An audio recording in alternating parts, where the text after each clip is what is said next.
Le Dajjal, créature maléfique de la fin des temps, annoncée par l'eschatologie islamique.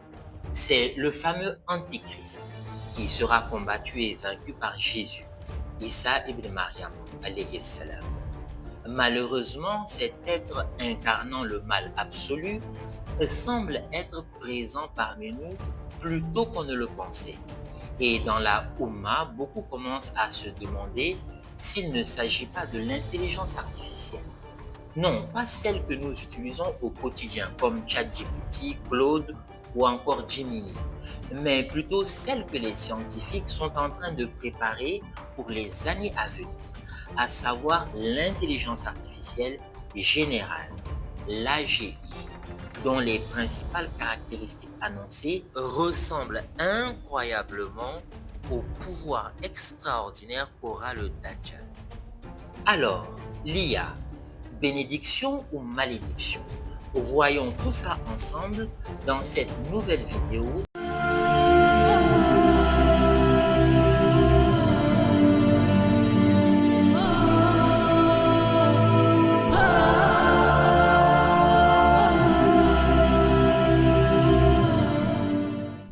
Assalamu alaikum, chers abonnés, comment allez-vous? Moi, ça va très bien, alhamdulillah, j'espère que c'est réciproque.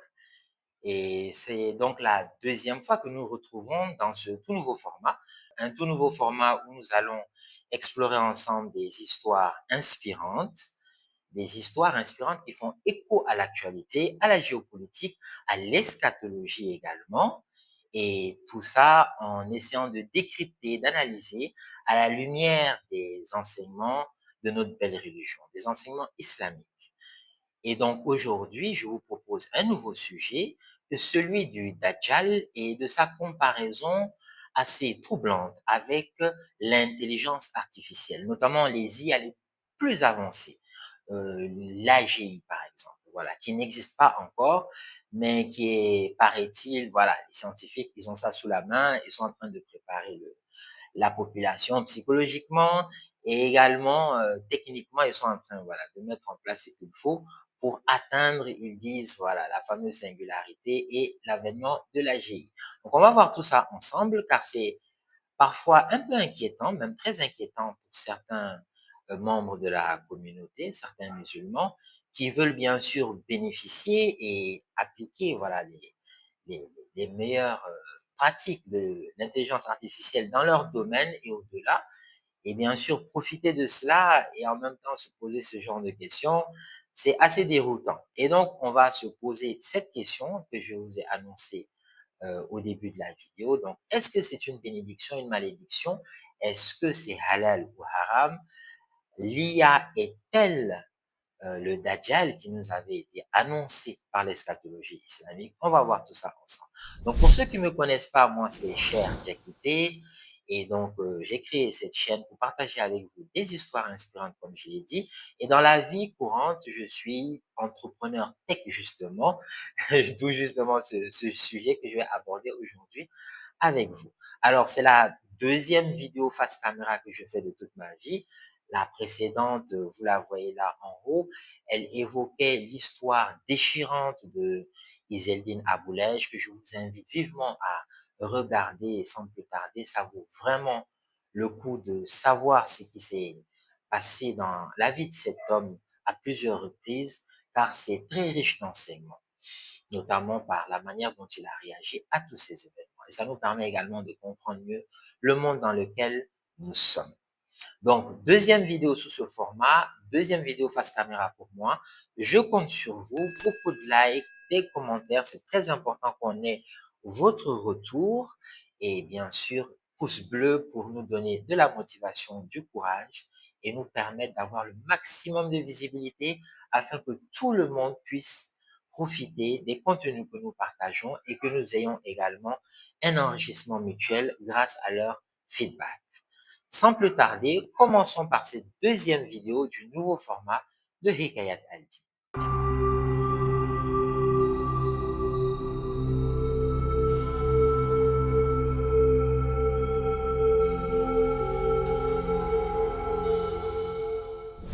Alors, pour comprendre cette comparaison entre Dajjal et intelligence artificielle, celle voilà, que certaines personnes émettent de nos jours, il faut déjà comprendre voilà, quelques caractéristiques du Dajjal et aussi la comparaison avec l'IA, ce sera bien sûr aussi de comprendre quelques caractéristiques de l'IA. Voilà, et donc, comment tout ça, ça se match. Alors, le Dajjal, on sait que c'est un être maléfique qui va apparaître à la fin des temps et qui va se prétendre divin. Donc, il va prétendre pouvoir offrir le paradis ou l'enfer selon qu'on se soumette à sa bonne volonté, qu'on le vénère ou pas. Voilà. Donc, le Dajjal, c'est un être également qui aura apparemment, en tout cas, des miracles illusoires et donc des pouvoirs extraordinaires en apparence. Donc, voilà à peu près ce qui le distingue des autres personnes. C'est vraiment ce caractère extraordinaire de pouvoir quasiment tout résoudre, voilà, sur demande. Et donc, quand on prend le cas de l'intelligence artificielle la plus avancée, l'AGI, qui n'existe pas encore, voilà, mais qui est annoncée également, on se rend compte qu'elle n'est pas comme les IA que nous utilisons au quotidien, c'est-à-dire ChatGPT, Gemini, voilà, tous ces chatbots, Claude et autres. Ce sont des IA, qu'on dit des LLM, qui nous permettent de gagner du temps et donc d'être plus productifs dans la vie courante, aussi bien au travail, en famille, etc. Et donc ces IA-là, n'ont pas vraiment de pouvoir, ça n'a rien de très surprenant. D'ailleurs, ça existait déjà il y a quelques années de cela. C'est devenu un peu plus fluide, voire même beaucoup plus fluide. Et on se rend tous compte lorsqu'on l'utilise des limites de ces intelligences artificielles. Par contre, pour ce qui concerne l'AGI, alors là, c'est une autre paire de manches. Car l'AGI, en fait, c'est une intelligence artificielle qui est annoncée et qu'on dit qu'elle pourra euh, simuler en fait la flexibilité de l'intelligence humaine et qu'elle ne sera pas spécifique, c'est-à-dire spécialisée tâche par tâche. Donc, il n'y aura pas plusieurs agents IA, mais une IA qui est capable de tout faire. Et les êtres humains n'auront plus besoin de travailler. D'ailleurs, même s'ils le veulent, il n'y aura plus de travail, voilà, puisqu'il va tout faire. Et il va remplacer le travail des êtres humains, la créativité humaine, et il va aussi pouvoir rendre des services à foison à tout le monde en fonction, voilà, de son état d'humeur, si ça ne plaît ou pas. Et pourquoi? Parce que tout simplement, ce sera la dernière innovation de l'être humain. Et donc, après elle, vu qu'elle sera autonome, elle pourra auto-innover, elle pourra s'auto-alimenter, etc. Et donc, ce sera une intelligence artificielle générale, d'où justement le terme général. Et donc, cette IA, on dit qu'elle aura, par exemple, une capacité de surveiller tout le monde. Et là, vous voyez avec le Dajjal la notion d'omnipotence. On le voit déjà avec les IA d'aujourd'hui. On nous dit que voilà, les gouvernements peuvent surveiller leur population. Les populations ne sont pas d'accord, atteintes à la vie privée. Et donc, si on a une AGI qui est surpuissante, on imagine bien jusqu'où tout ça peut aller. Et cette notion de surveillance globale en tout temps, à tout moment, euh, ça fait écho un petit peu à cette capacité du Dajjal qui se prétend divin et omnipotent. Il se prétend. Et également, on parle du Dajjal comme un être de tromperie, le trompeur ultime. Et ça vous rappelle également avec les IA d'aujourd'hui et davantage avec l'AGI à venir, ça vous rappelle bien sûr les deepfakes. Il y a les fake news, mais surtout les deepfakes. Parce que les deepfakes, vous voyez, euh, une vidéo deepfake, par exemple, sur quelqu'un de connu, vous avez l'impression que c'est lui qui parle. En fait, c'est pas lui, c'est sa voix, ce sont ses gestes, voilà, c'est son corps, son visage et tout. Le faciès est le même, mais non, ce n'est pas la personne, c'est du deepfake. Et donc, deepfake, intelligence artificielle, tout cela décuplé avec l'AGI, eh ben, ça rappelle quand même voilà, cette notion de tromperie du Dajjal. Et tromperie à un niveau vraiment extrême, parce que même un être humain ordinaire peut tromper, peut, voilà, peut tricher, mais là, on parle vraiment, ça prend des proportions mondiales. Voilà, c'est d'où toute la différence et pourquoi justement c'est inquiétant. Donc, vous voyez ce genre de similitudes, les comparaisons que certains dans la communauté font entre les caractéristiques du Dajjal et celles d'une intelligence artificielle à venir qui serait surpuissante, c'est justement dû au fait que certaines caractéristiques attribuées au Dajjal, on a l'impression de les retrouver avec une future AGI. Également, pour le Dajjal, on parle de la possibilité pour lui de faire des guérisons spontanées. Donc, voilà, il peut ressusciter les morts, quoi, en somme. Et pour l'AGI, on a également entendu ce genre de choses. Vous avez peut-être entendu parler du futurologue là qui travaillait avant à Google, qui s'appelle Ray Kurzweil. Et lui, qu'est-ce qu'il dit justement? Il a une fameuse théorie qu'il a, bon, c'est pas sa théorie, mais il a vulgarisé, c'est la théorie de la singularité. Et donc, ils prétendent, ces futurologues, ces scientistes ou bien transhumanistes, comme on les appelle, des gens qui veulent transcender la nature biologique de l'être humain, eh bien, ils prétendent que lorsqu'on va atteindre cette singularité, eh bien, on arrivera à un point où l'intelligence humaine sera surpassée par l'intelligence des robots et donc de l'intelligence artificielle. Et donc, la meilleure manière pour nous, selon eux, en ce moment-là, de survivre, ben, ce sera tout simplement de transférer le contenu de, voilà, de notre cerveau, parce que pour eux, la conscience, ben, c'est le cerveau, tout simplement. Dans leur raisonnement matérialiste, c'est le cerveau qui est la conscience, ou en tout cas, c'est dans le cerveau que se trouve la conscience. Voilà. Donc, transférer les connexions synaptiques, les neurones et tout ce qui est contenu dans notre cerveau, selon eux, de le transférer sous forme de bits et donc sous forme numérique pour pouvoir survivre dans des machines.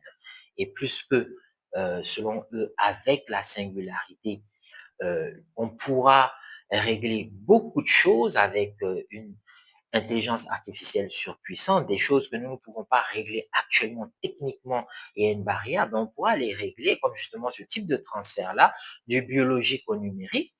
Et donc, les êtres humains, ils auront une forme d'immortalité. Voilà, d'immortalité. Voilà. Après, bien sûr, je ne vais pas rentrer dans le détail, mais en islam, il est évident que l'immortalité et l'éternité qui nous est promis, ça n'a strictement rien à voir. Parce que l'immortalité, c'est le fait, voilà, selon eux, de vivre 200 ans, 1000 ans, mais on est toujours dans le monde de la contingence, dans le monde, voilà, où il y a euh, la relation de cause à effet. Donc, nous sommes dans la dunya.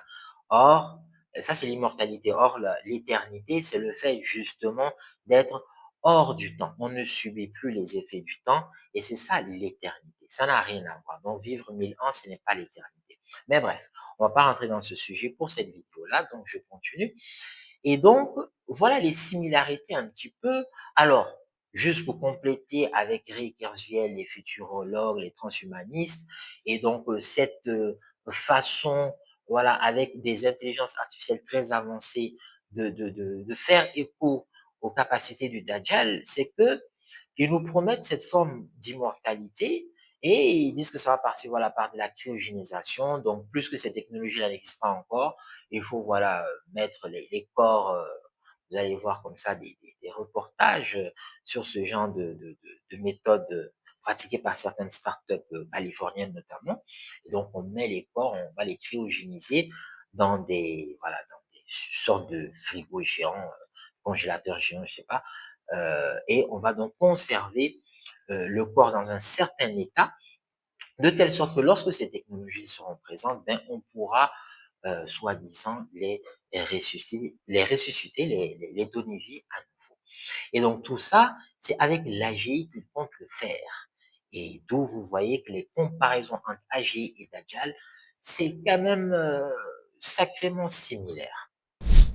Alors, on peut se demander déjà pourquoi cette comparaison entre le Dajjal, l'Antéchrist, et l'intelligence artificielle, plus précisément l'AGI. Voilà, la vraie intelligence artificielle, voilà, que, en tout cas, les scientifiques ils disent qu'elle va venir dans quelques années, on ne sait pas, voilà, on verra. Et donc, pourquoi cette comparaison, en fait? Donc, l'intelligence artificielle, l'IA, on la connaît dans la vie de tous les jours, voilà, GPT, Gemini, Claude. Donc, les chatbots là, que nous utilisons pour travailler, gagner du temps, faire des résumés, voilà, ce qu'on a l'habitude de faire maintenant, on peut économiser beaucoup plus de temps et donc être plus productif en faisant la même chose. Bien sûr, il y a une méthodologie, il faut savoir prompter, etc. Mais en tout cas, ça nous aide beaucoup et ça aide aussi dans des domaines scientifiques. Donc, ça a beaucoup d'applications, voilà, d'applications dans la vie concrète pour aider vraiment les humains à être non seulement plus efficaces, gagner du temps, mais également résoudre des problèmes qui étaient insolubles jusqu'alors. En tout cas, pour le même temps donné. Donc, cette comparaison, en fait, quand on regarde avec les modèles d'IA que nous avons aujourd'hui, elle peut paraître un peu exagérée. Mais en fait, comparé à l'AGI, pourquoi c'est pertinent? C'est parce qu'on se rend compte qu'en fait, une AGI, elle a des similarités très marquantes avec les caractéristiques vraiment qu'on nous a fournies concernant le Dajjal, l'Antichrist. Déjà, quelles sont ces caractéristiques concernant le Dajjal? Alors, on sait que le Dajjal, c'est un homme qui va apparaître à la fin des temps, selon la tradition islamique. Il va se prétendre divin et donc il va promettre paradis ou enfer selon qu'on le suive ou pas, qu'on le vénère ou pas.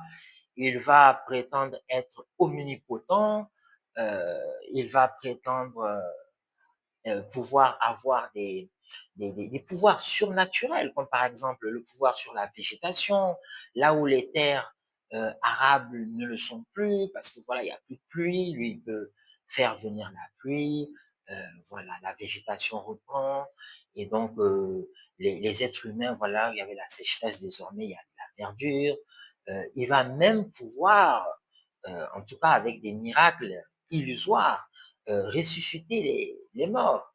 Alors, quand on parle de l'AGI, on voit quand même qu'il y a beaucoup de similitudes. Par exemple, si on prend le cas de la végétation, on se rend compte que avec l'IA, on nous parle exactement des mêmes pouvoirs de l'intelligence artificielle sur l'agriculture, sur la santé, c'est beaucoup plus marquant. Parce que sur la santé, on nous parle également de possibilités de pouvoir obtenir des guérisons quasi spontanées, comme par exemple des guérisons du cancer qu'on ne pouvait pas obtenir jusqu'alors.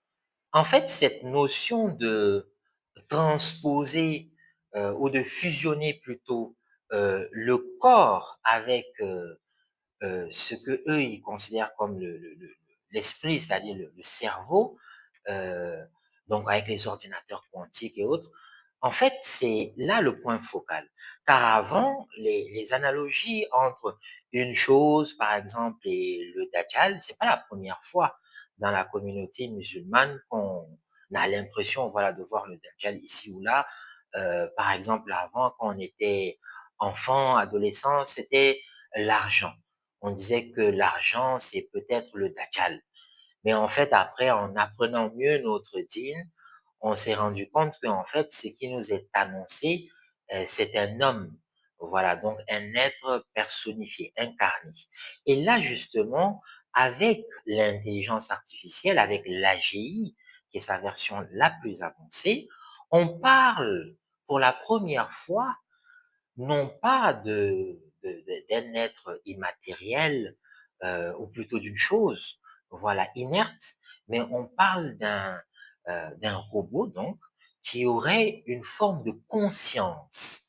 Et c'est là, justement, où les similitudes avec l'Antéchrist se font les plus marquantes. Parce que pour une fois, ça commence vraiment à correspondre.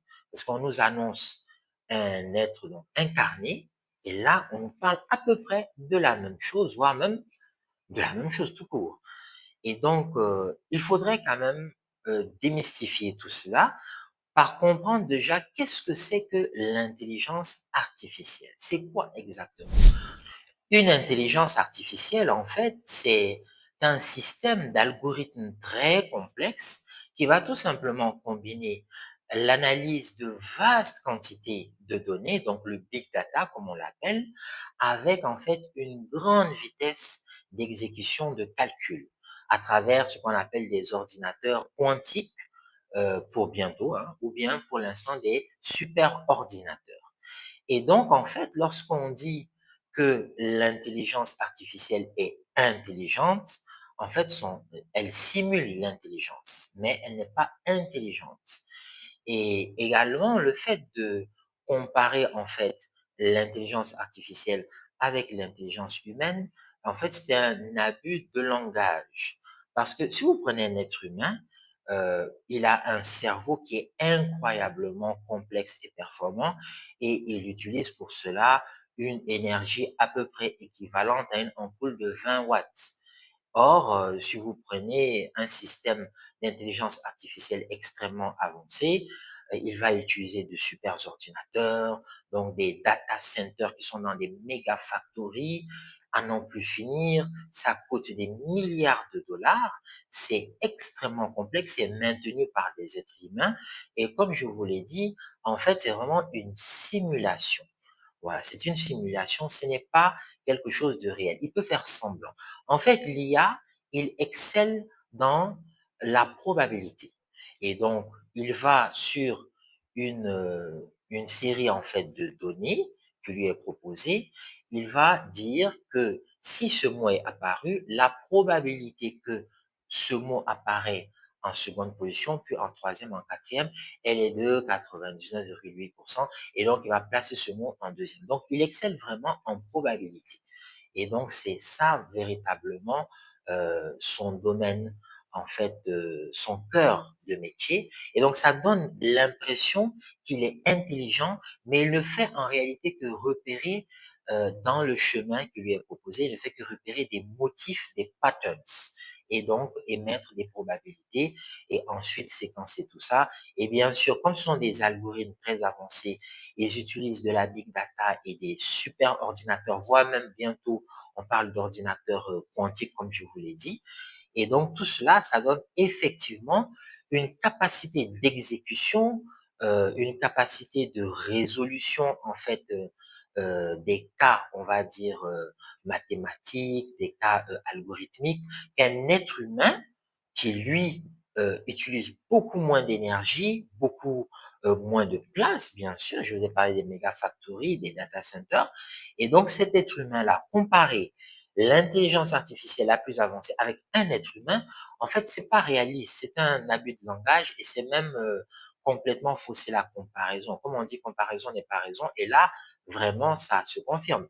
Parce qu'on pourrait, par exemple, comparer davantage un système d'IA avancé qui utilise toutes ces données et toutes ces méga factories-là, on pourrait le comparer peut-être à des millions d'êtres humains qui réfléchissent ensemble qui font ce qu'on appelle une forme d'intelligence collective. Là, peut-être la comparaison serait un peu plus sensée. Mais comparer un être humain par-ci et un système d'IA qui utilise toutes ces ressources-là, c'est une comparaison voilà, qui est faussée dès la base. Alors, abus de langage ou pas, les scientifiques vous diront qu'ils vont amasser tellement de données, tellement bien entraîner l'IA avec le machine learning, le deep learning, et qu'ils vont tellement bien analyser tout ça que finalement, ben, il y a une conscience qui va émerger de tout cela. De toutes les façons, c'est ce qui s'est passé pour les êtres humains et leur cerveau durant des millions d'années. Voilà, c'est leur conviction. Alors, il y a quand même un petit souci par rapport à ce type de raisonnement, c'est qu'en fait, pour parler de conscience, donc attribuer une conscience à une machine, à une intelligence artificielle, c'est bien beau, mais en fait, les scientifiques actuellement ne sont pas d'accord, et c'est le moins que l'on puisse dire, sur ce qu'on appelle la conscience même de l'être humain.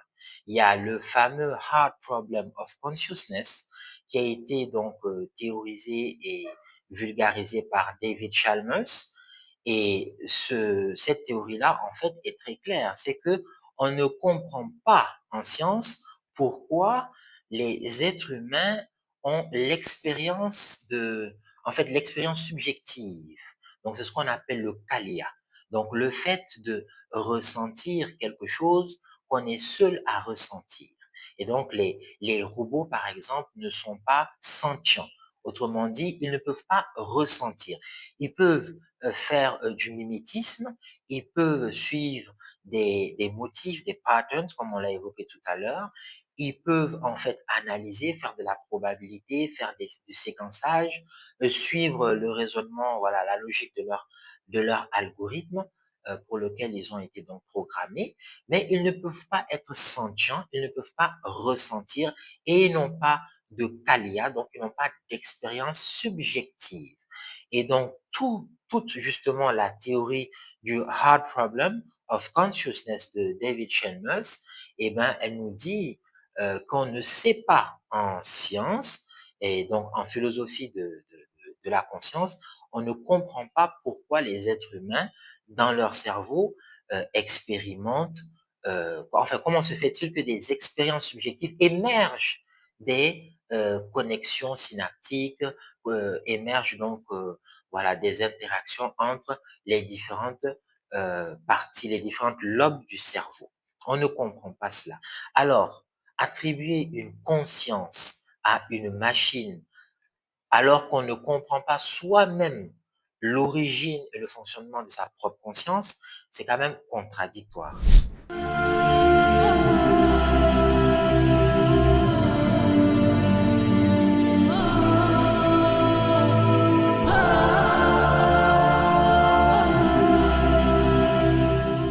Donc, dans cette histoire, nous avons deux grands groupes de personnes. Donc, les technophiles excessifs, donc des personnes en fait qui vont se dire que grâce à la technologie, on peut régler tous les problèmes du monde. Réchauffement climatique, technologie. Problème de santé publique, technologie. Donc, tout se règle avec la technologie. Et finalement, c'est une forme également de fuite en avant et une manière pour ces personnes de se rassurer en se disant que de toutes les façons, même si on perd contrôle sur les choses pour lesquelles on avait une responsabilité de bien agir, eh bien, de toutes les façons, grâce à la technologie, on pourra remédier à tout ça et tout va rentrer dans l'ordre. Le deuxième groupe de personnes, en fait, ils sont à peu près pareils, mais là, on est encore dans un excès un cran au-dessus, ben, ce sont les transhumanistes dont je vous ai parlé tout à l'heure. Et ces transhumanistes, donc, ils prônent l'amélioration, voilà, de la condition humaine par le dépassement de son état biologique et donc, voilà, par la fusion avec la machine et le côté corps, ben, c'est le robot, le côté esprit, voilà, c'est l'intelligence artificielle très avancée, etc. Et donc, avec ces transhumanistes-là, ben, on retrouve à peu près la même chose, sauf que là, on se dit que c'est carrément la technologie, ça devient une forme de divin. Parce qu'avec la technologie, on peut obtenir tout ce que euh, tout ce qu'on nous promet dans les religions. Donc, généralement, ce sont des matérialistes, ce sont des athées, pas tous, mais certains, pour la plupart. Et donc, la technologie, l'AGI en l'occurrence, ben, cette AGI-là qui est supposée être consciente et tout, ben, en fait, c'est comme, voilà, entre guillemets, leur Dieu. Et donc, c'est à travers ces excès-là qu'on se retrouve finalement à projeter sur l'intelligence artificielle des caractéristiques qui nous font penser, pour nous les croyants, qu'il se pourrait que ce soit le fameux Dajjal dont on nous a annoncé dans les traditions islamiques, car justement, il y a tous ces effets de tromperie, d'illusion, voilà, d'excès en fait, de pouvoirs extraordinaires qui sont attribués à tort. Et donc, ça donne cette sensation-là. Vraiment, les analogies sont très similaires, sont très frappantes. Et de l'autre côté, qui attribue à cette intelligence artificielle AGI très avancée qui lui attribuent ces caractéristiques, ces pouvoirs extraordinaires, ben, ce sont les technophiles, les transhumanistes, les futurologues, voilà. Et donc, certains d'entre eux sont très sérieux, mais certains ont tendance également un petit peu à voir les choses un petit peu, voilà, de façon un peu trop exagérée, et donc à penser, voilà, qu'on peut tout régler avec une forme d'intelligence artificielle consciente, supposément. Or, bien entendu, comme je vous l'ai démontré un petit peu dans cette vidéo, ce n'est pas aussi simple que ça. Donc, avant de se mettre à télécharger de la conscience dans des machines, il faudrait déjà s'assurer de qu'est-ce que c'est que la conscience avant de commencer à uploader n'importe quoi. Et franchement, l'intelligence artificielle, pour nous, membres de la communauté musulmane, et d'ailleurs au-delà pour toute l'humanité, eh bien, c'est comme toute chose. L'intelligence artificielle peut permettre de couper du pain ou de blesser quelqu'un. Donc, tout dépend de notre responsabilité personnelle. Qu'est-ce que nous voulons en faire? Dans la communauté musulmane aujourd'hui, nous avons des personnes illustres qui utilisent l'intelligence artificielle dans le domaine médical, le domaine de la santé publique, dans le domaine agricole, pour, par exemple, rendre des terres plus arables, permettre de mieux comprendre la météorologie et donc de pouvoir ainsi maîtriser davantage, voilà, les récoltes, les semences et tout, et donc être plus productif et avoir une agriculture qui nourrit les hommes et qui est durable. Dans le domaine, tout à l'heure, je vous ai parlé de la santé. Nous avons, par exemple, grâce à l'IA, des diagnostics médicaux qui sont plus précis. Nous avons également, dans le domaine éducatif, même une meilleure mémorisation du Saint-Coran grâce à l'utilisation, à l'application de l'intelligence artificielle. Et cela même par des musulmans et musulmanes à travers le monde. Et donc, tout le monde s'y met. L'intelligence artificielle, si on l'utilise à bon escient, est halal. Et non, ce n'est pas le Dajjal, ce n'est pas l'Antéchrist, mais bien sûr, si nous en faisons un mauvais usage, ou bien si, comme les transhumanistes, nous nous mettons à la diviniser, à la vénérer, eh bien, peut-être que là, notre action va plaire prochainement au Dajjal. Voilà, parce qu'il va se dire que de toutes les façons, on a bien fait le travail à sa place.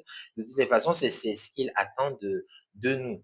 Donc, c'est à nous de bien utiliser l'intelligence artificielle comme plusieurs membres actuellement de la Oumma le font à travers le monde entier. Les cas ne manquent pas, ils sont innombrables. Bien sûr, il n'y a pas que des musulmans qui utilisent l'IA à bon escient, mais étant donné que nous sommes dans cette thématique-là, donc oui, l'IA est tout à fait quelque chose de bénéfique. Et comme tout outil, en fait, ça dépendra vraiment de notre niveau de responsabilité, de l'application que nous voulons en faire. Et donc, c'est toujours une question de choix personnel et collectif. Se concentrer pour avancer, cligner des yeux pour s'arrêter. Quelques commandes simples envoyées sur cette tablette, formatée par l'intelligence artificielle pour piloter le fauteuil. Un projet qui cherche non seulement à redonner une certaine autonomie aux personnes vivant avec un handicap, mais aussi à améliorer leur santé mentale. Data Pathology, la start-up de pathologie digitale et d'intelligence artificielle, qui essaie de démocratiser l'accès à l'anatomopathologie en Afrique, en ciblant le dépistage du cancer du col utérin. Pour nous, il faut donner à la femme africaine toutes ses chances pour accéder au dépistage du cancer du col utérin. On a tenté d'enlever tous les freins à cet accès-là. Le kit iPap est un kit contenant tous les éléments nécessaires à un dépistage du cancer du col utérin. Une brosse à usage unique, une fiche pour les renseignements cliniques, un flacon pour le prélèvement adapté à l'intelligence artificielle, enfin un spéculum à usage unique. Donc ce kit peut être envoyé dans toute l'Afrique avec un code d'enregistrement sur notre plateforme. On touche à la fin de cette vidéo. Ce sera tout donc pour aujourd'hui et je vous remercie énormément pour votre attention jusqu'à la fin. N'oubliez pas de me donner votre avis en commentaire car c'est très important afin d'enrichir le débat sur cette thématique. Nous donner votre avis et que nous puissions également en savoir davantage, que l'on puisse s'enrichir mutuellement. On se retrouve, Inch'Allah, très bientôt pour de nouvelles vidéos inspirantes, des histoires, des décryptages de l'actualité, de la géopolitique, des questions d'ordre eschatologique, et tout cela en essayant de l'analyser à la lumière des enseignements islamiques. Donnez-nous une bonne motivation avec de gros pouces bleus, beaucoup de partage et donc nous permettre, grâce à votre soutien durable, d'avoir une très bonne visibilité sur la plateforme YouTube. C'est la seule façon, bien entendu, pour nous de toucher le maximum de personnes et donc de pouvoir partager les contenus que nous proposons à la communauté, au maximum de personnes. Et bien sûr, cette motivation me permettra de continuer avec mon équipe à vous proposer des vidéos qui, je l'espère, vont vous plaire, y compris celle-ci. Donc, on compte sur vous, sur votre soutien durable et à très bientôt pour une nouvelle vidéo inspirante. Wa assalamu alaikum wa rahmatullahi wa barakatuh.